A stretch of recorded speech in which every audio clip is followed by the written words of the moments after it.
حالانکہ international law میں United nation کے اس میں چارٹر میں یہ نہیں آتی چیز, یہ نہیں ہو سکتا.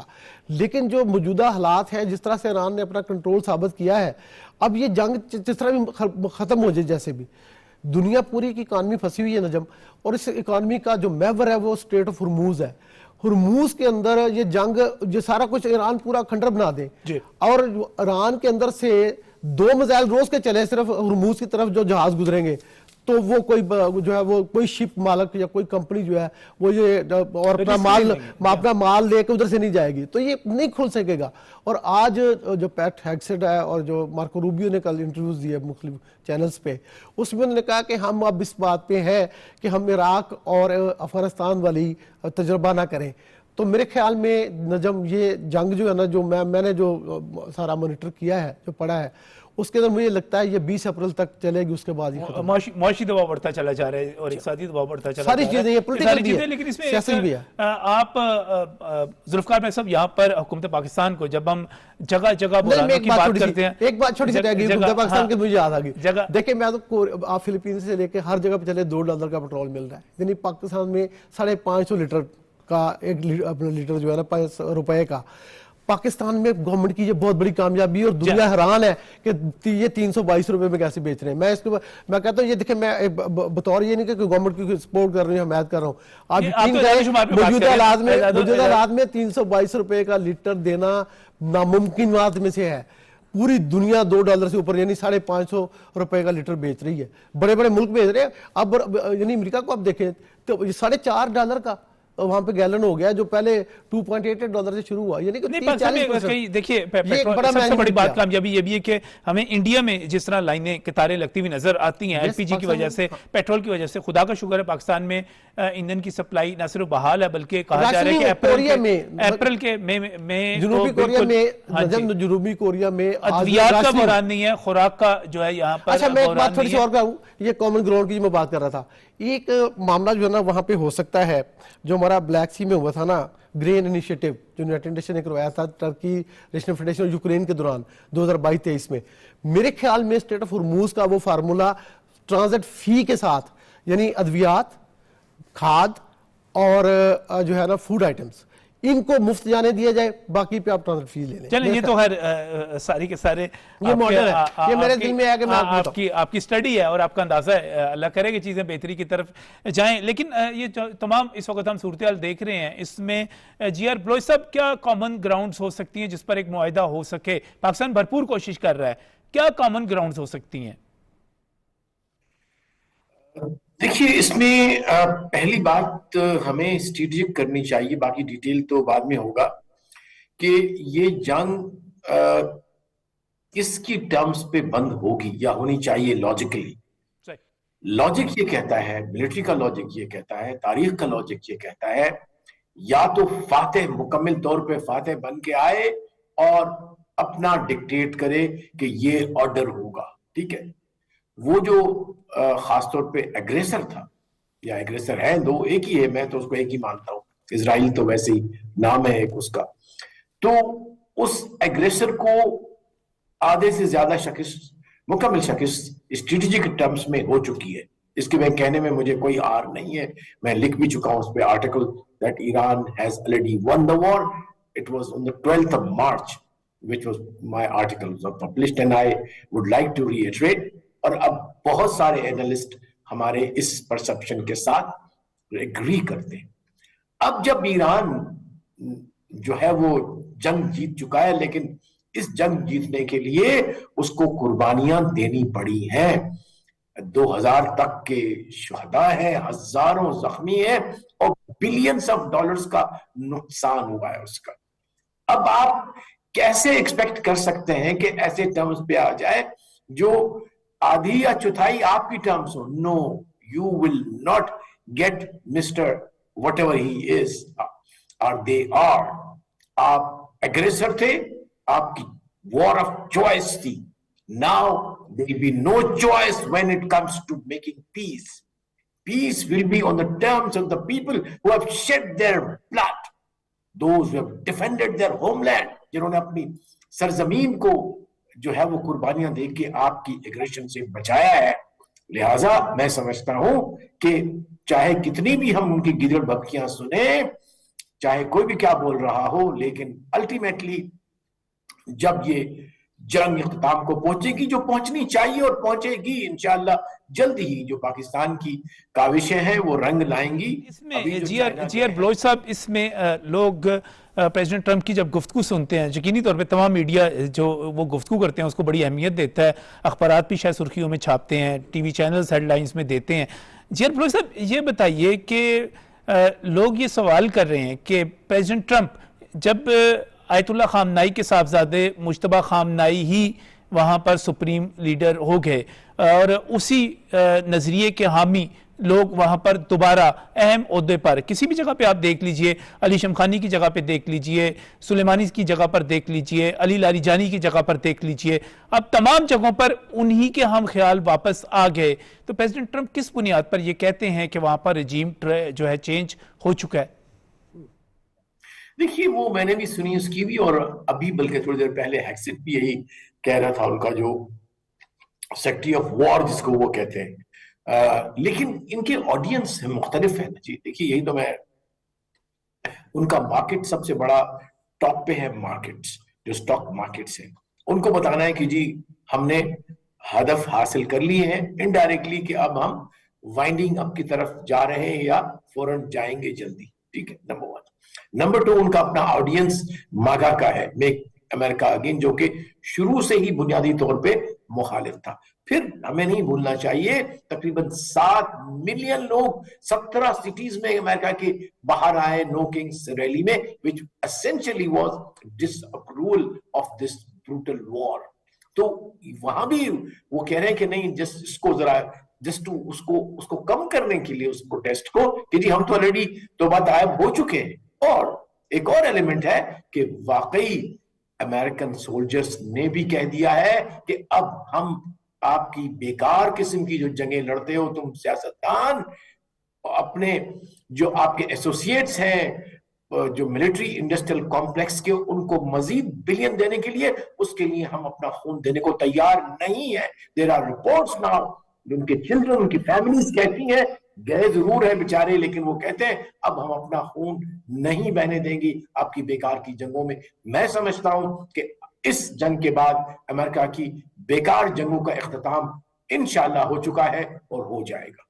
یہ تو آپ جو کہہ رہے ہیں یہ تو ہر پاکستانی کے اور ہر مسلمان کے دل کی آواز ہے کہ ایران جو ہے، چونکہ ایران پر حملہ کیا گیا، ایران نے یہ حملہ نہیں کیا تھا، لہٰذا ہم اخلاقی طور پر جو ہے اس کو سپورٹ ملتی ہے. اور جب وزیر اعظم محمد شہباز شریف نے ابھی ایران کے صدر مسعود پزشکیان کے ساتھ 1 گھنٹہ طویل گفتگو کی، تو اس کے بعد انہوں نے یقینی طور پر وہاں پر ہونے والے حملوں کی جس طرح کھل کر مذمت کی، اس سے پتہ چلتا ہے کہ پاکستان کتنی آزادی کے ساتھ جو ہے اپنا ایک کردار ادا کر رہا ہے، اپنا موقف بیان کر رہا ہے، اس کے باوجود کہ پریزیڈنٹ ٹرمپ کے ساتھ ہمارے تعلقات کتنے اچھے ہیں. یہ تو ہم سب کی خواہشات جو ہیں کہی جا سکتی ہیں، اللہ کرے کہ ایسا ہی ہو. لیکن جب ہم فوجی اہداف کی طرف دیکھتے ہیں جو حملے ہو رہے ہیں وہاں پر، تو مسعود صاحب آپ کو کیا لگتا ہے کہ امریکہ نے اپنے کتنے اہداف حاصل کیے، چاہے وہ جوہری تنصیبات کے حوالے سے تھے، ان کے پروگرام کے حوالے سے تھے، کیونکہ یہ تو پہلے 12 جو دن کی جنگ تھی جون میں گزشتہ برس ہوئی تھی، اس میں بھی یہی باتیں کی گئی تھی، یا سر انہوں نے اس سے ہٹ کر، فوجی اہداف سے ہٹ کر بھی کیا کامیابیاں حاصل کی جس کی بنیاد پر کہا جائے کہ انہوں نے کوئی ایسا فیصلہ کیا تھا جس کے نتائج ان کو ملے؟ میرے خیال میں ناٹ اے سنگل جو اہداف تھے ان میں سے کوئی انہوں نے کوئی اچیو نہیں کیا ہے. پولیٹیکل آبجیکٹیوز میں سب جو تھا رجیم چینج نہیں ہو سکا. ملٹری آبجیکٹیوز میں آپ دیکھیں نا، ڈسٹرکشن کی بات کی تھی، میزائلز کی بات کی تھی، اور ڈرونز کی بات کر رہے تھے، نیول پاور کی بات کر رہے تھے، نیوکلیر کیپیبلٹی کی بات کر رہے تھے، تو لیکن ان میں سے کوئی نہیں کر سکے ہیں، ڈسپائٹ کہ وہ بمبنگ کر رہے ہیں کہ اباؤٹ 13,000 ٹارگٹس پہ وہ گئے ہیں. لیکن یہ ہے کہ ایک بمبنگ کمپین ہے جس سے ایک وہ خوف کے ہراس اور پینک کریٹ کرنا چاہتے ہیں. لیکن پھر جس طرح میں نے کہا ڈیسینٹرلائزیشن انہوں نے کی ہے تو اسٹل وہ انٹیکٹ ہے. ابھی بھی وہ میزائل دیکھیں، probably 87th wave of missiles ان کے پاس ہیں. پھر ان کی میں نے پڑھا کہ they have the capacity کہ 500 ڈرونز ڈیلی کے حساب سے وہ پروڈیوس کر سکتے ہیں.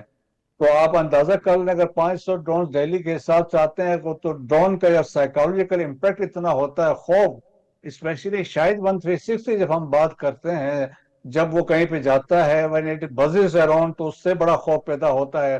پھر اس کا امپیکٹ آپ دیکھ لیں. پھر اس کے بعد بتاتے ہیں کہ دیر ان 50,000 پلس ڈرون ان کے پاس ہیں. سو آپ اس کیپیبلٹی کے سامنے آپ کیسے روک سکتے ہیں کسی کو؟ اور پھر اوپر سے میزائل ان کے دیکھیں نا، میزائل بھی ابھی وہ جس طریقے سے ابھی تک فائر کر رہے ہیں.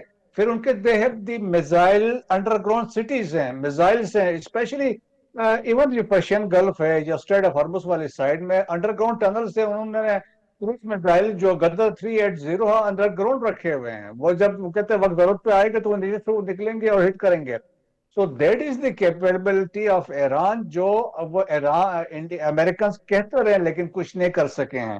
آج دیکھیں کہ جو لیوریج ہے سب مانتے ہیں. میں لیون پنیٹا کو سن رہا تھا، فارمر ڈائریکٹر CIA اور سیکرٹری ڈیفنس بھی رہا ہے. وہ کہہ رہا تھا کہ جو لیوریج ہے، جو گریٹ لیوریج ہے، وہ انہوں نے کہا ایران کے پاس ہے. انہوں نے کہا وہ تو سارا ڈکٹیٹ کروا رہا ہے، کنٹرولنگ پرشین گلف، اور جو امپیکٹ انہوں نے GCC کنٹریز پہ کیا ہے. اور باقی لیڈرشپ دیکھیں نا کہ وہ سمجھ رہے تھے لیڈرشپ تو اسٹل امپیکٹ ہے.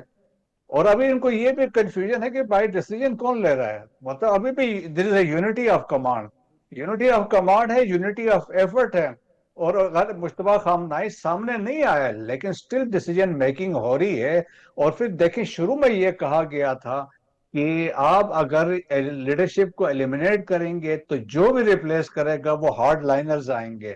تو آج بھی پسادران کے جو لوگ آئے بہت ہارڈ لائنرز آئے ہیں. تو میرا خیال میں اس پوائنٹ آف ویو سے دیکھا جائے تو کوئی اچیو نہیں کر سکے ہیں. اور پھر جو دیکھیں اس سے جو ایران میں مزید مضبوط ہو کے بڑا سٹرانگ پاور کے طور پہ سامنے آیا ہے. سو میرا خیال میں اسی لیے سیٹ بیکس ہو گئے امریکہ کے لیے.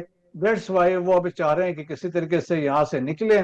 اور دی اونلی تھنگ ایران میں کیا کہ انہوں نے ڈسٹرکشن کی ہے، کیجویلٹیز کی ہیں، معصوم لوگوں کو مار دیا ہے. خاص طور پہ ایک یوریکال مناب کی جو بچیاں تھیں 160 پلس، تو ان کی طرح ظلم کی انتہا تھی. تو وہ اس طرح کے واقعات مسعود صاحب، یہ تو ایران پر تو جو امپیکٹ اپنی جگہ پر، آپ کیا سمجھتے ہیں امریکہ کا جو ایک اثر تھا اور جو اس کی ایک دھاک تھی یا اس کی جس طرح اڈے موجود ہیں خلیجی ممالک کے اوپر، اس تمام ایپیسوڈ کے بعد امریکہ کی گرفت یا اس کا اثر و رسوخ بڑا ہے یا کم ہوا ہے؟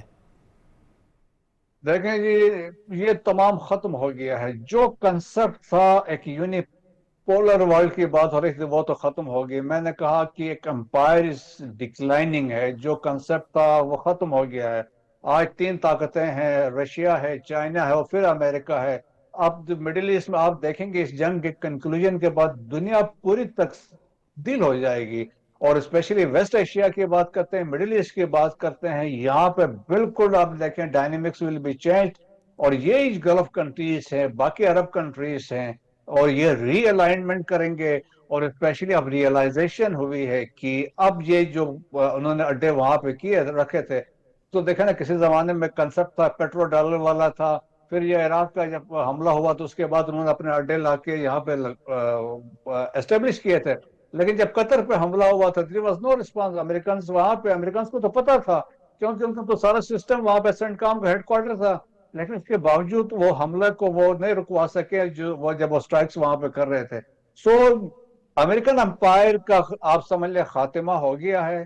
اور خود امریکہ نے کہ اگر آپ کو یاد تو آج سے چند مہینے پہلے کہا تھا کہ ہم ویسٹرن ہیمسفیئر کو ہم کنسنٹریٹ کریں گے، باقیوں کو ہم نہیں دیکھتے ہیں. تو وہ اس پوائنٹ آف ویو سے دیکھیں تو میرے خیال میں وہ کنسپٹ ختم ہوا. اب دیکھیں گلوبل ساؤتھ کی بات ہو رہی ہے، مڈل پاورز کی بات کر رہے ہیں. اس مڈل پاور میں پاکستان ہے ایمرج، اور جس طریقے سے ایک یونیک سٹینڈنگ ہے پاکستان کے لیے. آج پاکستان کسی زمانے میں نا بڑی پاور سے میڈییٹ کرواتی تھی، بات چیت کرواتی تھی. آج یہ اللہ نے عزت پاکستان کو دی ہے because of our leadership, political leadership, prime minister کی وجہ سے، فیلڈ مارشل عاصم منیر کی وجہ سے، اور فارن منسٹر اسحاق ڈار کی وجہ سے، جنہوں نے ایفرٹس کی ہیں اور پاکستان کو اس مقام پہ لے کے آئے ہیں. آج پاکستان جیو اسٹریٹجک پروفائل کی وجہ سے ایز اے میڈییٹر ہے، ہماری اسٹرینتھ ہے